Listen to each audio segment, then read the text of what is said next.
Compatir à la mort de nos 15 soldats nigériens tués suite à une attaque terroriste, tel est le motif du report de la manifestation de l'opposition politique FRDDR.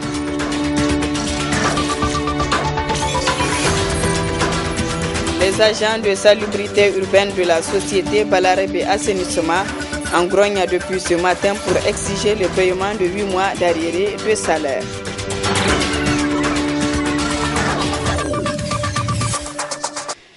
Mesdames, Messieurs, bonsoir, bienvenue à cette grande édition d'information sur la télévision Labari. La marche pacifique suivie du meeting du FRDDR n'aura pas lieu demain samedi. Elle a été reportée pour le samedi prochain. Une manière pour le FRDDR de compatir au décès de 15 soldats nigériens suite à une attaque terroriste dans le département de Walam le mercredi. Précision avec Hassan Saleh Mustafa. Initialement prévue pour se tenir ce samedi 25 février 2017, la marche pacifique suivie du meeting de la nouvelle formation de l'opposition, le Front pour la restauration de la démocratie et de la défense de la démocratie FRDDR, vient d'être reportée pour le 4 mars prochain par les organisateurs pour compatir au décès de 15 soldats nigériens lors d'une attaque vers Tiloa dans le département de Walam le mercredi dernier. Nous sommes des Nigériens à part entière,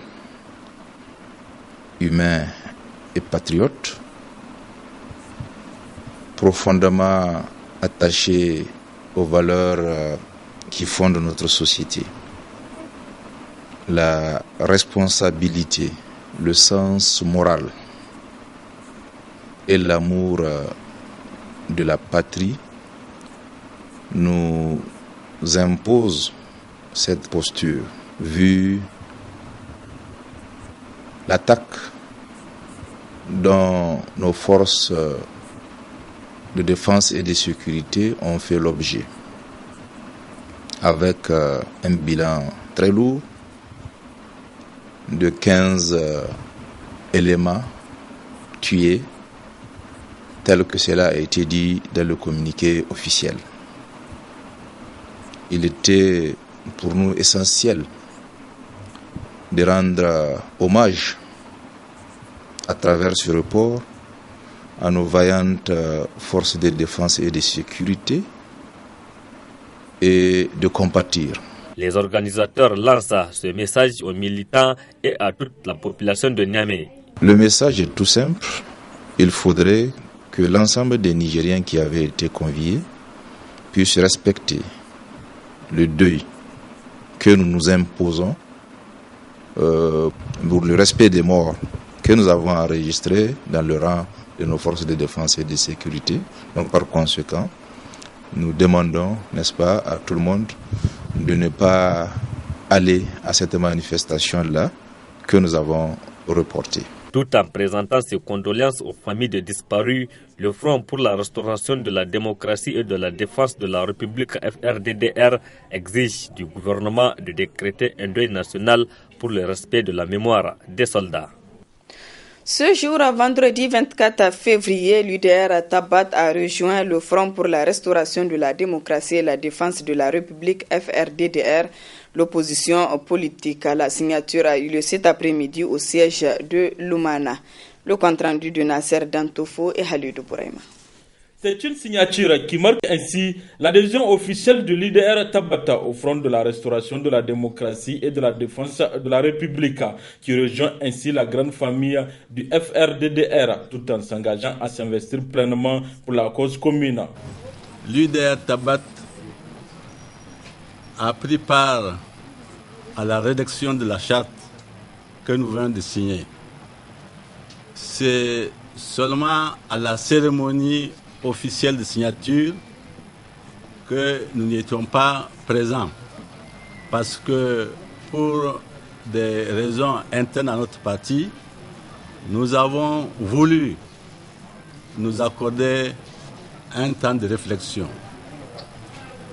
À présent, nous sommes instruits par notre président, le président Amadou Boubacar Cissé, qui nous a instruits pour prendre les dispositions nécessaires pour reprendre officiellement notre place au sein de la grande famille de FRDDR. Un geste salué et accueilli par les membres de la FRDDR.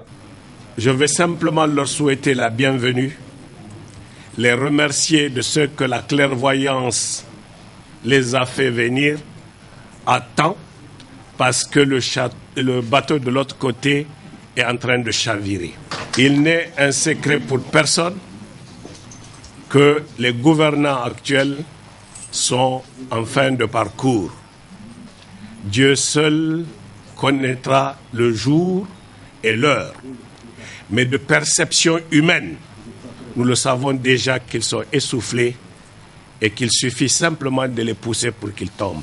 Ainsi, une fatia a été dite pour le repos des soldats tombés sur le champ d'honneur aux dernières attaques des Tilois dans la région de Tillabéri. À leur mémoire, le FRDDR a suspendu toute activité et ce, pendant 5 jours. Autre aspect de cette édition, le haut commissaire à l'informatique et aux nouvelles technologies de l'information et de la communication a animé dans l'après-midi du 20 février dernier un point de presse. Ce dernier porte sur la première édition des journées portes ouvertes placées sous le haut patronage du Premier ministre qui se tiendra le 25 février 2017 à l'École supérieure des télécommunications. Le résumé avec Adam Soumana et Sadoutou. Cette sortie médiatique du haut-commissaire aux nouvelles technologies de l'information et de la communication vise à entretenir l'opinion publique sur les activités que son institution entend mener dans les prochains jours, plus précisément le 25 février 2017. Il s'agit de journées portes ouvertes sur les TIC qui se veulent un cadre permettant d'offrir une meilleure qualité de service aux Nigériens tout en faisant la promotion des talents du pays. L'idée des journées de portes ouvertes des TIC est de continuer dans la lancée des efforts qui sont faits depuis un certain nombre d'années dans le domaine des technologies de l'information et de la communication au Niger. Donc, qu'est-ce que c'est que les journées portes ouvertes? C'est une espèce de kermesse, j'allais dire, qu'on se propose d'organiser. Cet événement se tiendra à l'École supérieure de télécommunications, l'EST, donc qui est à côté de la télévision nationale. Nous nous proposons d'inviter le grand public, en plus des experts locaux, pour ensemble créer cet environnement où on discutera régulièrement des TIC. Aujourd'hui, on se rend bien compte que le monde est en train d'évoluer à une très grande vitesse et il est important que nos populations puissent bien s'accaparer de cet outil qui peut changer véritablement la vie des gens. Le premier responsable de cette institution en charge des TIC s'est ensuite appesanti sur les opportunités qu'offre ce grand rendez-vous aux différentes couches socio-professionnelles du Niger. De notre point de vue, nous pensons que les TIC, c'est pratiquement comme une espèce de fertilisant. Donc, assurons-nous que ce soit les bonnes graines que les utilisateurs vont planter afin d'en récolter un maximum donc, de bénéfices. Une des idées des journées portes ouvertes, c'est de se dire que les TIC ne se limitent pas à juste aller sur Facebook, sur Twitter, à surfer sur Internet. Mais ça peut être utilisé, comme je disais, comme outil de travail, comme outil qui puisse permettre de générer des revenus. Donc ce que nous voudrions faire à travers les conférences, c'est de mettre l'accent sur ce que nous pensons peut être une priorité pour les Nigériens. Comment est-ce que les TIC peuvent être utilisés dans le domaine de la santé? 2, l'éducation. Tertio, nous allons parler des technologies de l'information et de la communication dans le domaine de l'agriculture et de l'élevage. Ces journées portes ouvertes seront organisées le dernier samedi de tous les mois avec des délocalisations à l'intérieur du pays à l'intention des experts nationaux en vue de les accompagner.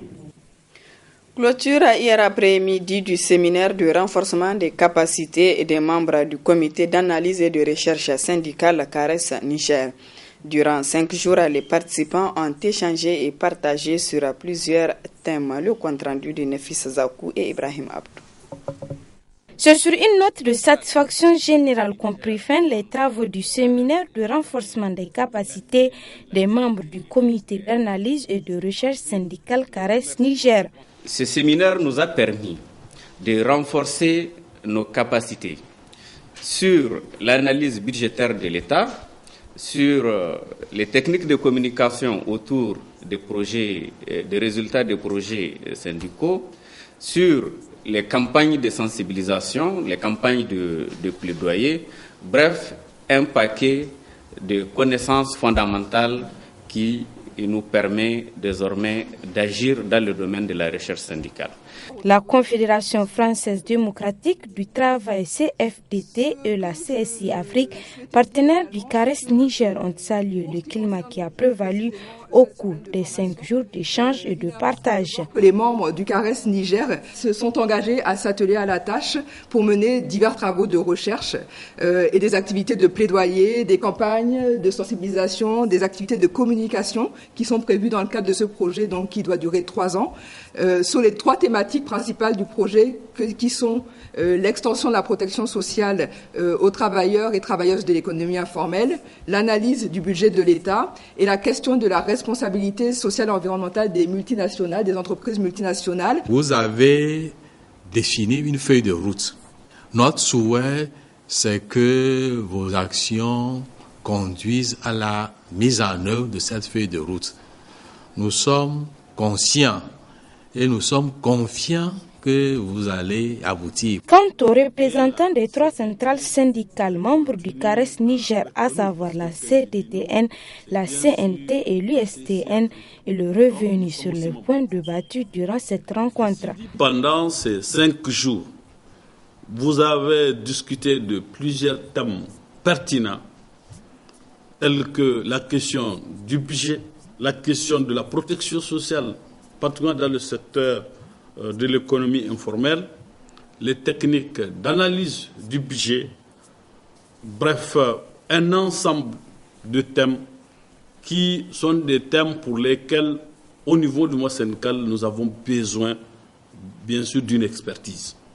Vous avez aussi élaboré un plan d'action. Il est important que ce plan d'action connaisse un succès dans sa mise en œuvre. Le plus important, c'est le succès dans la mise en œuvre de ce plan d'action. Rappelons que ce séminaire entre dans le cadre de la 2e phase du projet Soutenir l'action syndicale en matière économique et sociale pour faire du travail décent une réalité en Afrique. Grogna, ce matin, des agents de salubrité appelés Balarabe Assainissement, des travailleurs qui contribuent à la propriété de la ville mais qui accumulent des arriérés de salaire. Le compte rendu de Asma Osedou et Chebou Guissou. Grogne des agents de Balarabe Assainissement du quartier Kouartegui. Hommes, femmes, vieux et même enfants, tous présents ici pour montrer leur mécontentement vis-à-vis des autorités. Nous sommes des prestataires de la ville de Niamey. Nous avons un contrat qui nous lie avec la ville de Niamey. Et ce contrat-là, depuis ces derniers temps-là, nous avons des difficultés à avoir nos paiements. 8 mois sans salaire, ces vieilles femmes-là, ces vieux hommes-là, ces jeunes-là, ces scolaires-là qui ont eu à balayer les voies de la ville de Niamey, les échangeurs de Malibéro, les échangeurs de Martyrs, les voies stratégiques de la ville de Niamey. Et tout ça sous l'effort personnel de son directeur général qui ne dorme ni jour ni nuit pour vraiment respecter les contrats entre lui et la ville de Niamey. Mais hélas, les autorités de la ville de Niamey ne voient pas tous ces efforts-là. Ces travailleurs de Balarabe Assainissement qui luttent pour la propriété de la ville restent toujours sans salaire. Ils accumulent au total 8 mois d'arriérés. Ils ont promis de nous payer en collaboration avec les agents de la ville de Niamey, mais 20. Nous sommes là aujourd'hui, ils ont payé les agents de la ville de Niamey, mais ces vieilles femmes-là, ces vieux hommes-là, ces jeunes-là, jusqu'à présent, ils souffrent. Ils souffrent parce que hier, on avait rencontré le président du conseil sans suite parce qu'il nous a dit qu'il ne peut rien pour nous. Alors que le responsable de Balarabe Assainissement s'est endetté jusqu'aux cheveux pour accomplir les missions qu'on lui avait assignées. Mais jusqu'à présent, on est là, on n'a pas une situation claire. Ces agents d'assainissement lancent un appel à l'endroit des autorités afin que justice soit faite. Dans le cas contraire, ils se disent prêts à s'engager dans le combat pour défendre leurs intérêts. L'Agence nationale de lutte contre la traite des personnes a organisé à Dosso un atelier de renforcement des capacités des magistrats du siège sur les textes juridiques en matière de la lutte contre la traite des personnes et le trafic illicite de migrants. Suivez le compte-rendu. Après les juges des tribunaux, c'est au tour des magistrats du siège des tribunaux du Niger de bénéficier d'une formation de 3 jours à Dosso sur, entre autres, le concept de base sur la traite des personnes et le trafic illicite des migrants et les textes juridiques en la matière. Cet atelier est organisé par l'Agence nationale de lutte contre la traite des personnes sur financement de l'Union européenne avec l'appui technique du Haut Commissariat aux réfugiés. Le présent atelier, organisé à l'intention des magistrats du siège, permettra à tous de nous acquitter d'une obligation constitutionnelle. En effet, notre foi fondamentale et ses articles 11, 12 et 13 fait obligation à l'État de respecter et protéger la personne humaine et de garantir les droits y afférents. Mesdames et messieurs, chers participants, il est judicieux que le juge soit outillé afin de faire face aux compétences et discernement, aux procédures complexes relatives à la traite des personnes et au trafic illicite des migrants. Raison pour laquelle l'une des missions essentielles confiées à l'Agence nationale de lutte contre la traite des personnes constitue à former les magistrats et la police, puis de vulgariser les instruments juridiques en la matière pour atteindre le plus de cibles. La directrice de l'Agence nationale de lutte contre la traite des personnes a tenu à expliquer l'importance de cet atelier à l'endroit des magistrats du siège.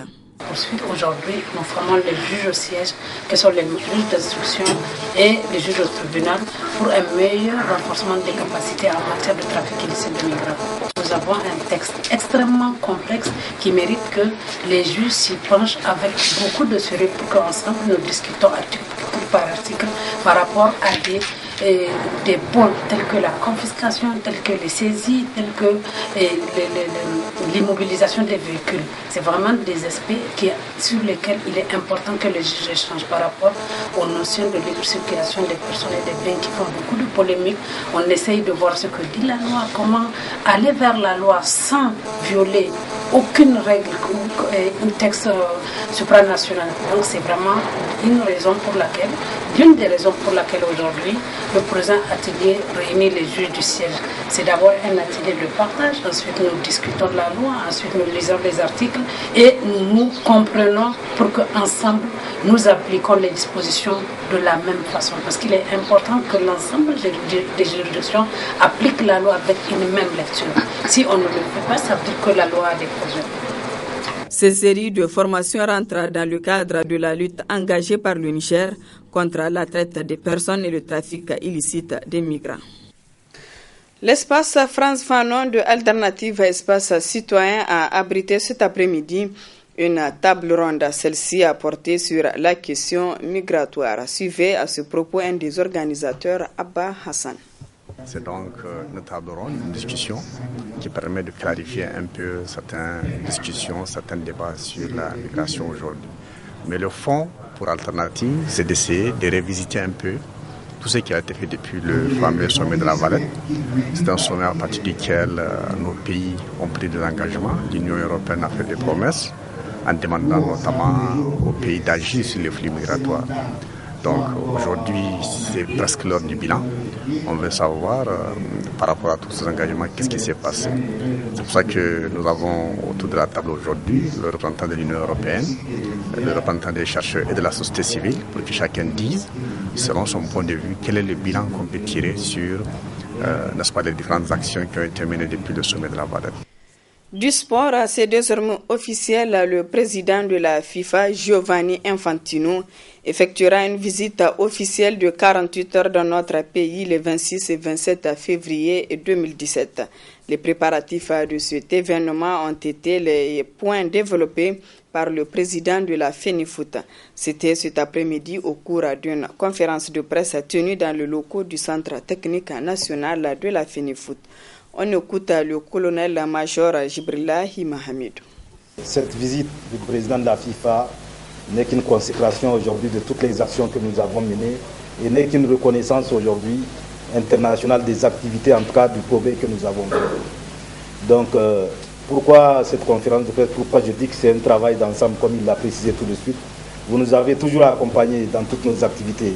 Pour donner une visibilité à notre football national, il faut que vous donnez la visibilité, l'information aux Nigériens par rapport à l'événement que nous allons donc accueillir. C'est le couronnement en fait d'une promesse tenue. C'est un engagement qu'il avait pris depuis longtemps. En tant que candidat, même avant d'être président de la FIFA, il avait voulu venir au Niger parce qu'il avait eu des échos sur ce que nous avons fait comme progrès, sur ce que nous avons fait surtout comme réalisation. L'un des objectifs de cette visite, vous le savez bien, c'est l'inauguration de l'hôtel, c'est voir la rénovation, c'est notre centre technique national qui les intéresse. Parce que ça va symboliser, je pense, pour eux, servir de référence à peu près, pour voir ce que, avec les financements, les projets GOL comme on appelle, de la FIFA, ce qu'on a pu réaliser avec ça. Parce que ce n'est pas partout que ça a été réalisé, il faut le reconnaître. Donc je pense que l'objectif c'est venir, non seulement inaugurer le centre, voir ce que nous avons réalisé et prendre ça en quelque sorte comme référence pour dire que c'est possible et pour voir, en tout cas, pour juger d'eux-mêmes ce qu'on a fait de l'argent de la FIFA.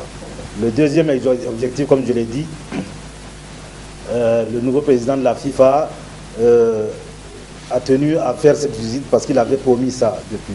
C'est un engagement qu'il avait pris déjà en tant que candidat. Il a tenu à honorer cet engagement-là. Et nous ne pouvons que saluer ça. Nous sommes en train d'organiser un accueil pour notre hôte. J'invite vraiment tous les Nigériens disponibles, amoureux du football en tout cas, ceux qui peuvent faire le déplacement à l'aéroport. Ils sont les bienvenus. Ceux qui viendront à la cérémonie aussi sont les bienvenus. Voilà, mesdames, messieurs, sur ce prend fin ce journal. Merci à vous de l'avoir suivi et excellente soirée en compagnie du programme de la télévision La Bari.